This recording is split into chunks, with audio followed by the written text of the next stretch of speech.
telah rusak. Apa yang kamu katakan? Sepertinya aku mendengar suara dari suatu tempat. Apakah ini kamar asrama? Apakah aku tertidur dengan TV menyala? Mengapa tenggorokan dan hidungku sakit sekali? Apakah aku masuk angin? Ketika aku dengan bingung menilai kondisiku, aku menyadari bahwa aku telah mendengar suara ini berkali-kali sebelumnya. Beberapa alur cerita asli telah rusak karena campur tangan penulis yang berlebihan. Kisah aslinya semakin rusak. Kontrol penulis melemah. Sebuah suara mengalir dengan acuh tak acuh. Aku terlambat menyadari identitas suara itu. Oh, aku sudah mati dan bereinkarnasi sebagai Edith kan? Dengan pemikiran itu, aku perlahan-lahan terbangun. Bukan hanya hidung dan tenggorokanku yang sakit, perut dan tulang rusukku sakit, dan seluruh tubuhku terasa seperti dipukul. Kapal pesiar ya? Aku pergi naik kapal pesiar dan jatuh ke air dan kalau aku masih bisa berpikir seperti ini, syukurlah aku belum mati. Aku mengedipkan mataku sedikit, mencoba sadar. Saat pandangan kaburku menjadi lebih jelas, aku bisa mengenali orang yang berdiri di sampingku dan menatapku. Tapi dialah yang pertama berbicara. Edith? Edith, apakah kamu sudah bangun? Kilian. Oh, Hershan, terima kasih. Kilian memegang tanganku erat-erat dan berterima kasih kepada Tuhan. Apa yang telah terjadi? Aku ingin bertanya apa yang terjadi, tapi suaraku tidak terdengar jelas. Mungkin itu hanya ilusi bahwa aku sudah bangun, karena mataku cepat kabur dan aku merasa pusing. Tidurlah lagi. Tidak apa-apa sekarang. Tidak apa-apa. Tidak apa-apa. Oh, aku masih hidup dan kalian baik-baik saja. Untunglah. Aku tertidur kembali, merasa lega. Aku tidur nyenyak tanpa mimpi dan terbangun dan mendapati hari sudah tengah hari lagi. Kilian, aku memanggilnya dengan suara rendah, tapi Analah yang bergegas ke sisiku. Nona, apakah Anda sudah bangun? Ana, apakah Anda mau air putih? Iya, tidak seperti sebelumnya, aku merasa lebih baik sekarang. Aku menghabiskan segelas air hangat yang ditawarkan Ana padaku dan perlahan melihat sekeliling. Aku tahu aku tenggelam, tapi melihat kedamaian di kamar tidurku, aku tidak tahu apa yang terjadi. Ana, apa yang terjadi? Mereka bilang kapal pesiarnya tiba-tiba miring dan Anda jatuh ke air. Dan Tuan Kilian menyelamatkanmu, Nona. Jawab Ana sambil duduk di sisi tempat tidurku dan memegang tanganku erat-erat. Kilian, maksudmu dia melompat ke air untuk menyelamatkanku? Iya, Nona. Dasar bodoh, bagaimana jika sesuatu yang buruk terjadi?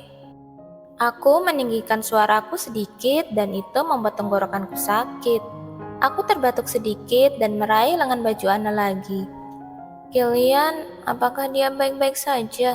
Apakah dia tidak terluka? Iya, dia baik-baik saja, Nona. Tapi dia benar-benar terguncang. Syukurlah, memalukan sekali. Seharusnya aku mendengarkan dia saat dia menyuruhku untuk tidak menjulurkan kepalaku keluar dari kapal pesiar. Gumamku sambil mengusap wajahku. Lalu Ana menepuk pundakku dan dengan ragu berkata, Nona, kamu tidak terjatuh karena kesalahan. Lalu? Rupanya, kemudi kapal pesiar tersebut tidak berfungsi pada saat itu. Dan tiba-tiba, kapal pesiar itu bergerak dengan cara yang aneh. Aku bahkan tidak berenang terlalu keras, jadi mungkin kapal pesiar itu yang menjauh dariku. Tapi itu aneh. Jelas sekali, Samuel mengatakan dia telah memeriksa kapal pesiar itu sehari sebelumnya dan tidak menemukan ada yang salah.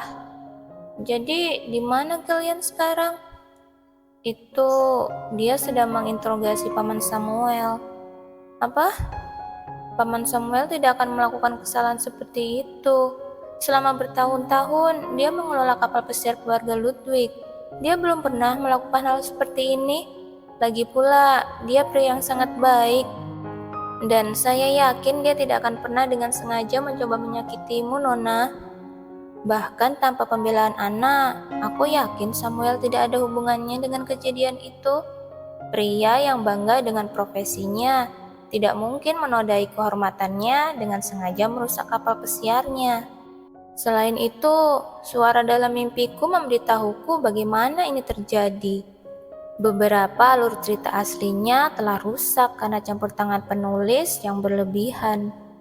Penulis yang mempermainkanku telah melanggar aturan permainan, ikut campur dalam cerita dan mencoba membunuhku. Pada awalnya, aku bertanya-tanya apakah peraturan itu sendiri telah diubah. Tetapi ketika aku mendengar bahwa campur tangan penulis telah merusak alur dari peraturan aslinya, aku yakin mungkin penulis gugup karena aku memenuhi syarat kedua. Fakta bahwa penulis melakukannya dengan resiko melemahkan kendalinya mungkin berarti dia terpojok. Maka kondisi pengecualian ketiga kemungkinan besar adalah yang terakhir. Meskipun aku mengalami pengalaman mendekati kematian, bukannya merasa takut, aku malah tersenyum. Aku sangat gembira saat menyadari bahwa aku hanya perlu memenuhi kondisi pengecualian ketiga untuk melewati aliran asli terkutuk ini. Namun, situasi yang menyenangkan bagiku akan menjadi bencana bagi Samuel. Aku tidak berniat membiarkan Samuel yang hanya dimanfaatkan oleh penulisnya menderita hukuman yang tidak adil. Anna, temui Kilian dan katakan padanya aku sudah bangun. Katakan padanya aku sedang mencarinya. Iya, Nona. Anna tampaknya memiliki hubungan pribadi dengan Samuel dan dia tampak cemas, tidak seperti sikapnya biasanya. Tidak lama setelah dia pergi, terdengar langkah kaki mendesak di luar dan Kilian menyerbu masuk. Edith, Kilian. Warna kulit Kilian terlihat lebih buruk, dengan lingkaran hitam di bawah matanya. Kilian, kamu baik-baik saja. Apakah kamu mengkhawatirkanku segera setelah kamu bangun?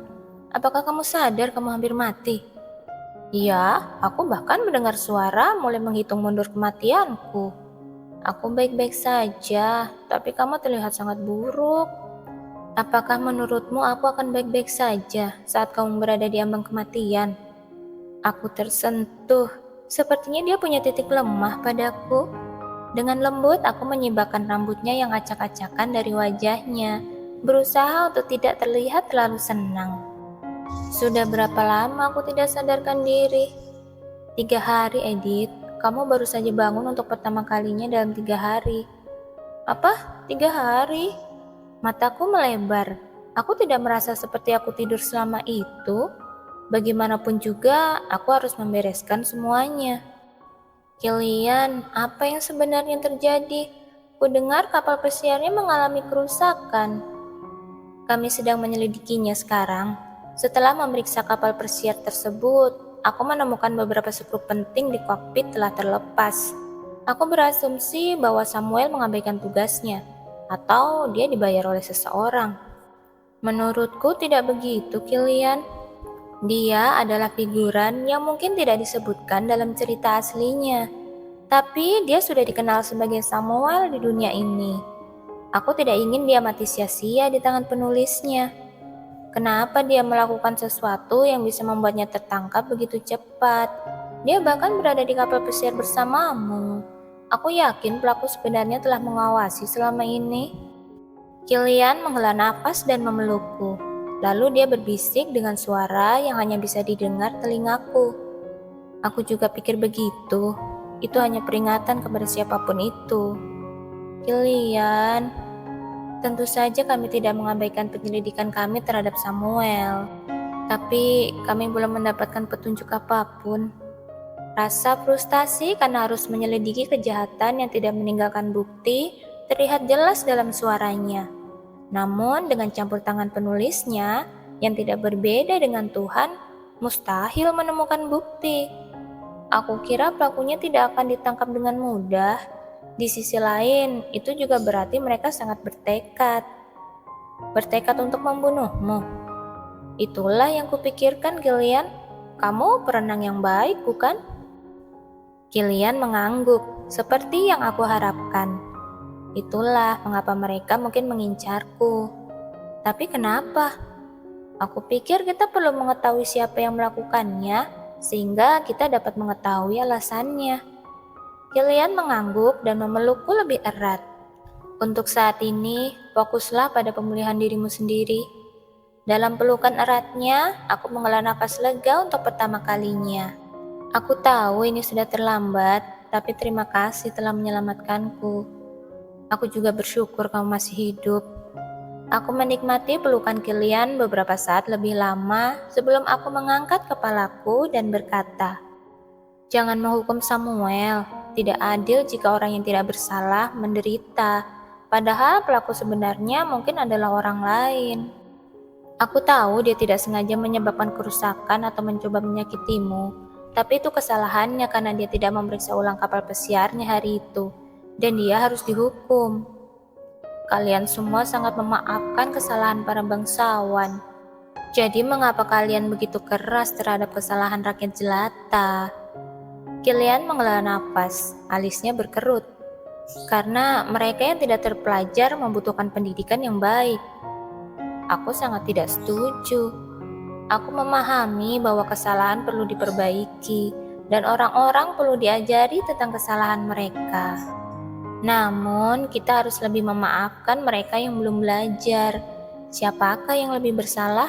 Orang yang telah diajari lalu berbuat salah, atau orang yang tidak diajari namun berbuat salah? Tanpa kusadari, suaraku semakin nyaring karena mengingatkanku pada lulusan master yang aku temui saat bekerja di perusahaan. Merekalah yang melakukan kesalahan sendiri dan hanya mengkritik kesalahan karyawan lain dengan mengatakan, "Inilah mengapa lulusan sarjana tidak boleh melakukan ini." Para bangsawan di sini terlihat sama seperti mereka. Terkadang kamu tidak terlihat seperti bangsawan. Aku hanya manusia. Gillian menatapku dengan muram, tapi tetap memegang erat tanganku. Jika itu yang kamu pikirkan, maka baiklah. Terima kasih, Gillian. Dia menyuruhku untuk beristirahat lebih banyak dan membaringkanku. Aku juga mulai lelah lagi dan ingin tidur. Ngomong-ngomong, Gillian, ya, bagaimana kabar Lizzie dan Cliff? Lizzie dan Cliff baik-baik saja. Kenapa kamu bertanya? Aku pikir mereka mungkin akan terkejut. Gillian terdiam. Dia sepertinya menyadari bahwa aku merasa tidak nyaman dengan mereka. Aku memejamkan mata, berpura-pura tidak menyadari kegelisahannya. Mau tak mau, aku curiga. Cliff yang merekomendasikanku untuk pergi berperahu pesiar, dan Lizzie yang ingin ikut di pagi hari saat naik kapal pesiar. Tentu saja, mereka berdua adalah karakter yang dirancang untuk menjadi orang benar. Tapi kamu tidak pernah tahu, cerita aslinya sudah berantakan kan? Aku menghela nafas frustasi dan kembali tidur.